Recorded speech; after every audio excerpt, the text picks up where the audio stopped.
Bismillahirrahmanirrahim. Assalamualaikum warahmatullahi wabarakatuh. Alhamdulillah nahmaduhu wa nasta'inuhu wa nastaghfiruh wa na'udzu billahi min shururi anfusina wa min sayyiati a'malina.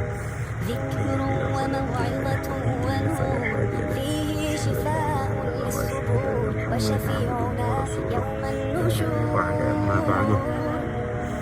Baik, pada kesempatan kali ini saya akan membawakan sebuah materi yang akan menerangkan tentang penerapan akad wadiah pada perbankan syariah. Menurut bahasa wadiah berarti titipan, sedangkan menurut istilah fikih wadiah adalah akad antara pihak yang memberikan titipan tersebut juga dengan wadiah, dengan pihak yang menerima titipan tersebut disebut juga dengan wadiah, untuk menjaga barang atau uang tersebut. Namun sang penitip bisa meminta barang atau uang tersebut kapanpun mereka mau. Jadi bank ini dititipkan barang, seseorang ini dititipkan barang, kemudian ketika sang penitip ini meminta kembali, sang penerima barang tersebut bisa mengembalikan kembali barang tersebut dengan jumlah dan bentuk yang sama. Sekarang kita masuk pada jenis-jenis akad wadiah.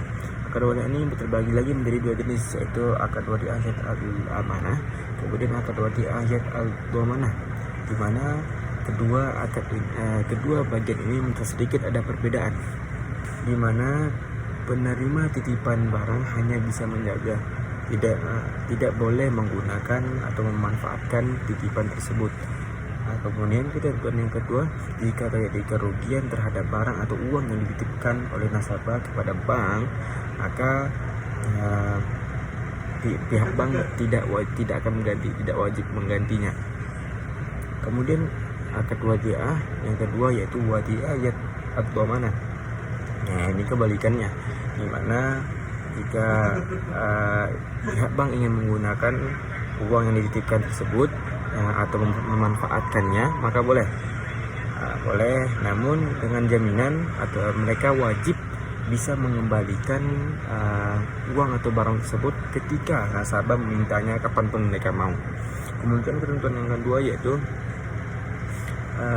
pihak bank wajib mengganti kerugian jika terjadi kerugian kepada nasabah yang barangnya rusak atau uangnya tiba-tiba terpotong, atau intinya kerugian nasabah, uang atau barang itu tidak sesuai dikembalikan dengan jumlahnya atau dengan bentuknya, maka pihak bank wajib menggantinya.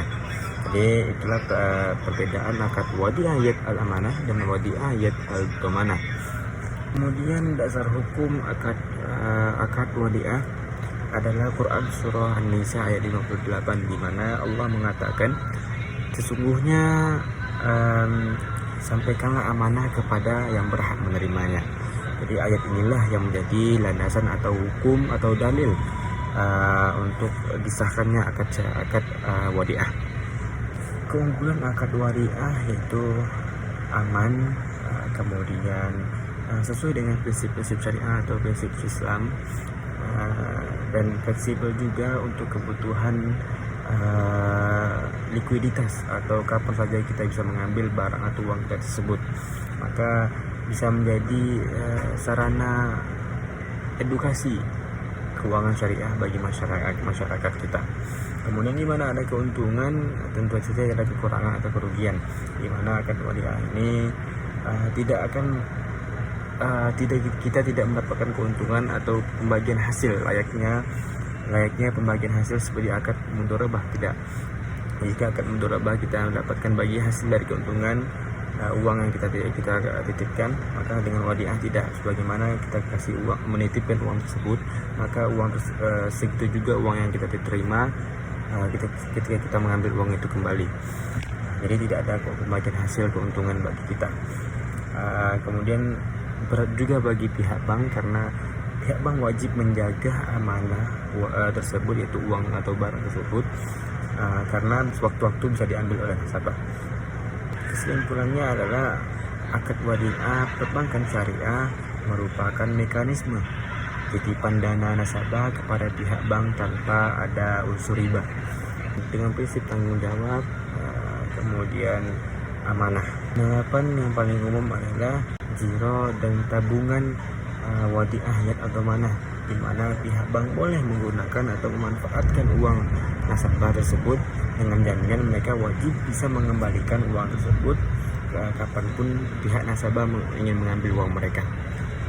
Mungkin ini saja penjelasan yang dapat saya terangkan, yang saya mengerti, yang saya tahu pada kesempatan kali ini, pada materi kali ini. Semoga apa yang saya sampaikan bermanfaat bagi kita semua dan bisa kita terapkan dan menambah pengetahuan kita terhadap perbankan syariah.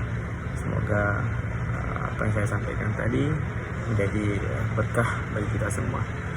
Kurang dan lebih saya mohon maaf. Wabillahi taufiq wal hidayah. Wassalamualaikum warahmatullahi wabarakatuh.